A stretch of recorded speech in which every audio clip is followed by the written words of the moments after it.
Muy bien, nos acompaña Fernando Vélez Moro, especialista en temas electorales, y le damos la bienvenida a JN Noticias. ¿Qué tal, Fernando? Muy buenos días, Mirta. Con mucho gusto estar aquí. Muchísimas gracias por acompañarnos. Vamos a hablar un poco sobre coyuntura electoral. ¿Qué está pasando ya a 45 días de un nuevo proceso electoral de las elecciones regionales y municipales 2018? ¿Cuál es tu diagnóstico en principio como especialista? Claro, como bien señalas, ya estamos a 45 días del 7 de octubre, el día D para las organizaciones políticas. Y bueno, ya es hora que empiece a calentar la campaña, como se dice, porque las organizaciones políticas en estos días han estado más preocupadas en posibilitar su inscripción.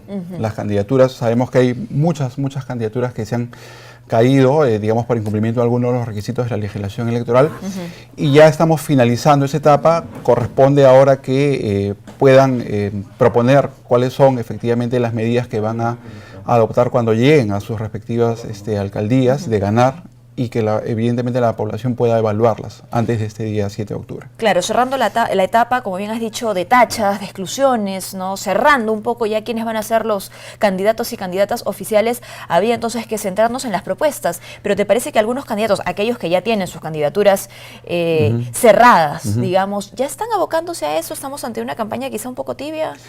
Es tibia, fría, es tibia. Sé. Sí, yo creo que es tibia, evidentemente.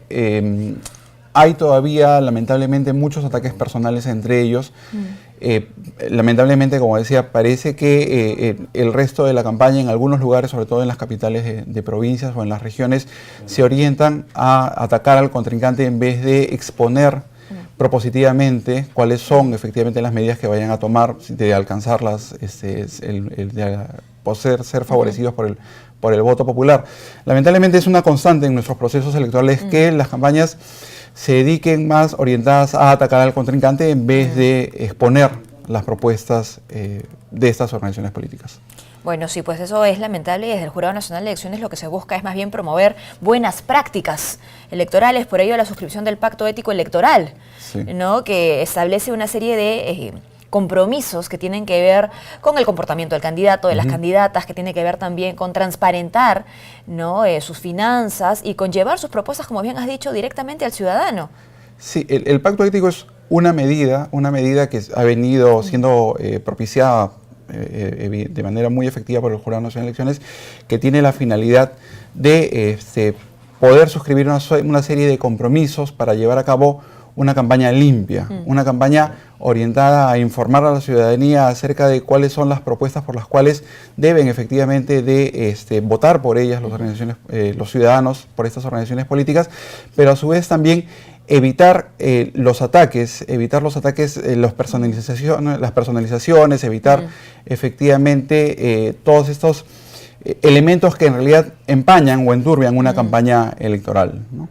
A diferencia de una elección general, ¿no?, como la que tuvimos en el 2016, hay que decir, las elecciones regionales, municipales, tienen una dinámica distinta, ¿no? Que podría pensarse, ¿es más cercana al elector o debería ser más cercana al elector, al vecino?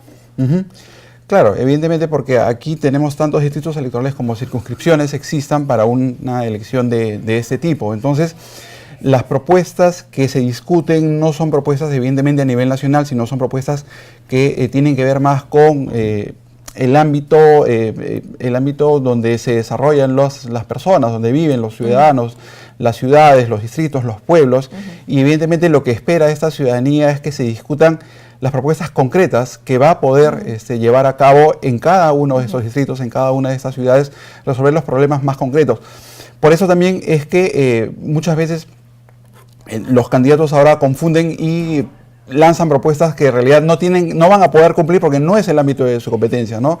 Temas como el empleo, por ejemplo, no es algo que un distrito o un alcalde vaya a incidir directamente en las tasas de empleo, porque es una cuestión del gobierno nacional. Claro, ahora cuando hablas sobre directamente, ¿no?, la incidencia directa o indirecta, ¿podrían sí a través de un municipio o gobierno regional, por ejemplo, dotar de capacidades, ¿no? Claro, pueden llevar a cabo para el empleo, ¿no? llevar a cabo programas, por ejemplo, de capacitación que mejoren la empleabilidad de sus vecinos, de ciudadanos en el ámbito reducido de su circunscripción, de su distrito, pero evidentemente, como bien señalas, esto no va a tener una incidencia directa, sino evidentemente de manera indirecta, ¿no? Claro. Pero la ciudadanía espera propuestas concretas acerca de problemas como limpieza pública, problemas como tránsito, etcétera, ¿no? Lo que es necesario que ahora se discuta a profundidad en este periodo que va desde ahora, como tú mencionas, 45 días para la campaña electoral. Muy bien, te pido que me acompañes a una pausa, pero retornamos contigo para seguir conversando sobre la coyuntura electoral y cómo nos estamos preparando para esas elecciones regionales y municipales 2018. Ya volvemos.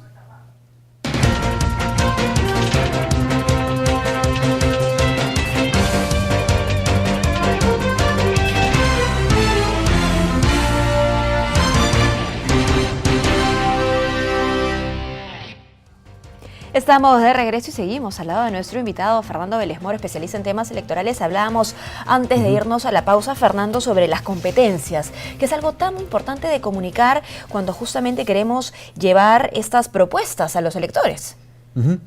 Efectivamente, es importante que la ciudadanía sepa evaluar las promesas de los candidatos y efectivamente esto pasa por saber, comprender efectivamente cuáles son las competencias de las municipalidades y de los gobiernos regionales para efectivamente poder evaluar qué es lo que puede resolver esas autoridades y evaluar correctamente las propuestas de los candidatos. Y en todo caso, tener mucha claridad, ¿no? Cuando tú hablabas sobre candidatos o candidatas que, por ejemplo, prometen empleo. Claro, no pueden dar empleo directamente, pero podrían, por ejemplo, empezar con talleres de desarrollo de capacidades, ¿no? Lo que sí significaría darle al ciudadano, ¿no? Al vecino, más herramientas para el empleo. Claro, efectivamente, los gobiernos locales pueden promover. Son promotores. Pueden promover, por ejemplo, ¿no? la realización de determinados programas de apoyo a la ciudadanía para fortalecer las capacidades de cara a buscar un puesto de trabajo, de cara a mejorar lo que se denomina la empleabilidad, es decir, mejorar las condiciones por las cuales el ciudadano enfrenta este proceso de búsqueda o de recolocación en un centro de trabajo. Pero la función de crear las condiciones para la creación de los puestos de trabajo es materia económica que le corresponde en primer lugar al gobierno central. Muy bien, eso en cuanto a las propuestas, ¿no? Ya sabemos que es clarísimo, los electores no solo deben escuchar pues las propuestas, ¿qué pasa con las hojas de vida? ¿Qué pasa con el financiamiento de ese candidato? ¿No? ¿Qué tanto tiene que escarbar el elector para tener finalmente una decisión responsable? Efectivamente, ¿no?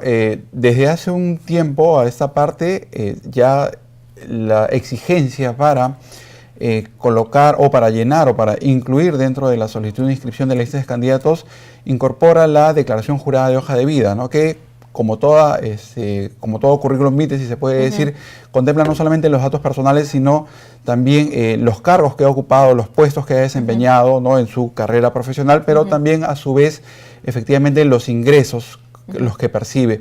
Y eso es importante para saber, evidentemente, si estos candidatos de repente vienen con deudas ¿no? del sector privado, etcétera. ¿Cuál es la historia? ¿Cuál es la historia económica, si se quiere, de este candidato para saber si efectivamente ellos llegan con, como te decía, deudas al cargo público y al finalizar o en el medio del ejercicio del cargo público estas deudas desaparecen como por arte de magia?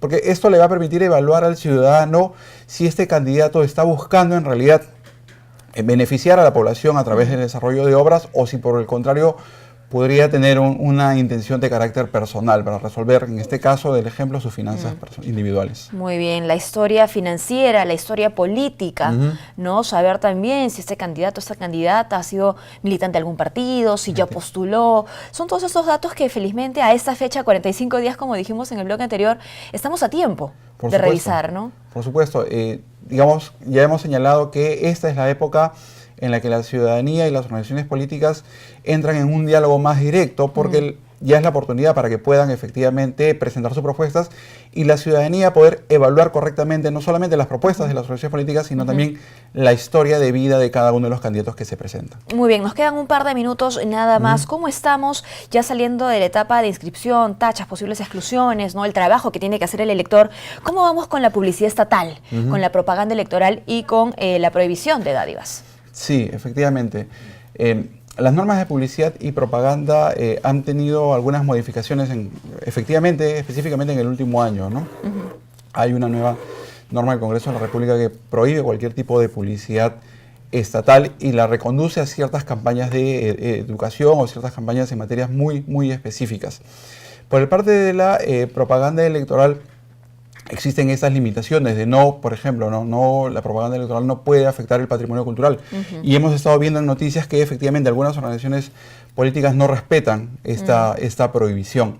Respecto de las dádivas, bueno, estamos ya post la modificación precisamente de la norma electoral y establece ahora una multa como primer mecanismo de sanción frente a quienes ofrecen efectivamente dinero a cambio de votos o bienes a cambio de votos.